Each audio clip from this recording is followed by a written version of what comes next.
Messieurs, j'espère que vous êtes en forme. Aujourd'hui, jour numéro 34, l'amour célèbre la piété. 1 Corinthiens 13, verset 6 nous dit « L'amour ne se réjouit point de l'injustice, mais se réjouit de la vérité. » On dirait que dans ce monde, tout est fait pour nous amener à célébrer l'impiété et l'immoralité en essayant de nous faire croire que c'est ça la vraie vie.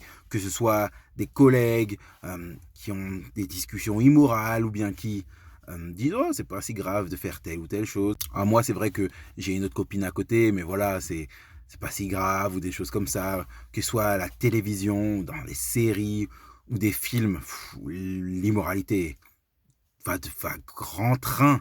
C'est complètement fou. Parfois, des gens, quand je visite des gens, je vois ce que eux-mêmes ou ce que leurs enfants regardent. Je me dis, mais dans quel monde on est? C'est complètement dingue ce qui est encouragé, ce qui est mis en avant, ce qui est valorisé aujourd'hui par la société ou bien même sur les réseaux sociaux.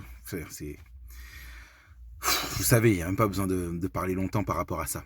Mais la Bible nous dit que l'amour ne se réjouit pas de ces choses-là, de l'impiété, de l'injustice, de l'immoralité, mais se réjouit de la vérité. C'est Dieu qui dicte ce qui est vrai et ce qui est juste. Ce n'est pas nos traditions, nos cultures, notre société qui, eux, reposent sur des sables mouvants.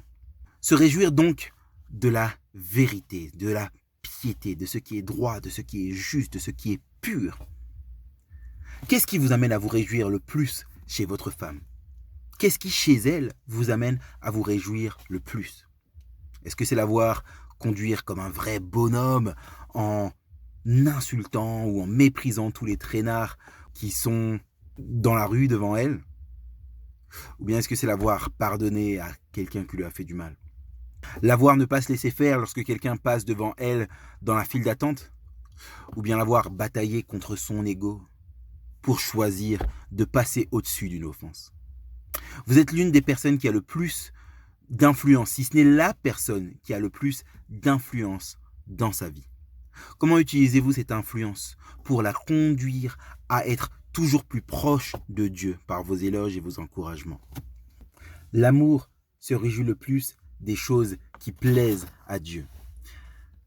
Grandir dans son caractère chrétien, persévérer dans la foi, accomplir le rôle que Dieu a attribué à chacun, servir, se réjouir, être excité, être enjoué de ce que Dieu accomplit dans sa vie.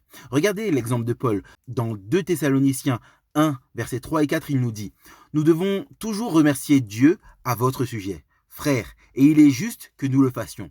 En effet, votre foi fait de magnifiques progrès, et en chacun de vous, l'amour que vous vous portez les uns pour les autres ne cesse d'augmenter.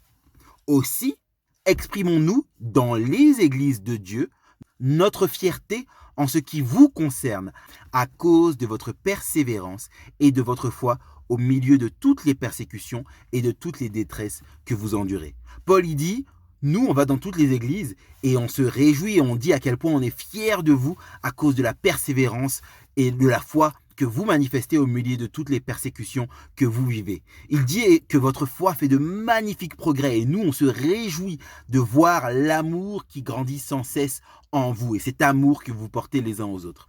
L'apôtre Jean dit également la même chose. Il dit dans 3 Jean 1, verset 4, « Je n'ai point de plus grande joie que d'apprendre que mes enfants marchent dans la foi. » Pour lui, il n'y a rien qui le réjouit plus si ce n'est de voir ses enfants marcher dans la foi. Plus que toute autre chose, voir votre conjointe marcher dans la foi, grandir dans sa relation avec Dieu, c'est ça qui devrait vous réjouir le plus et vous amener de plus grande joie. Soyez également content pour tout le reste qui peut arriver dans sa vie, pour toutes les autres bonnes nouvelles qu'elle pourrait avoir. Mais conservez vos encouragements, votre joie, vos plus grandes réjouissances, vos plus grands éloges pour les moments où vous la voyez grandir, croître, avancer, se rapprocher toujours de plus en plus de Dieu. Qu'en est-il si malheureusement votre femme n'est pas dans la foi? Premièrement, rien n'empêche de continuer et même de vous réjouir pour les choses positives, pour les choses justes, droites, sages qu'elle fait. Deuxièmement, restez dans la prière. Gardez à l'esprit que Dieu vous utilise pour être un témoin de son amour dans la vie de votre femme. Même si parfois vous avez l'impression que vous l'éloignez plus que vous ne la rapprochez de Dieu. Souvenez-vous que Dieu sait que vous êtes imparfait. Et il vous utilise et vous transforme pour faire en sorte que vous soyez un témoin de son amour, un témoin vivant pour gagner votre conjointe, afin qu'elle aussi soit connectée à la source. L'amour se réjouit de la vérité, il ne se réjouit pas de l'injustice, de l'impiété, de l'immoralité. Le challenge d'aujourd'hui, c'est celui-ci.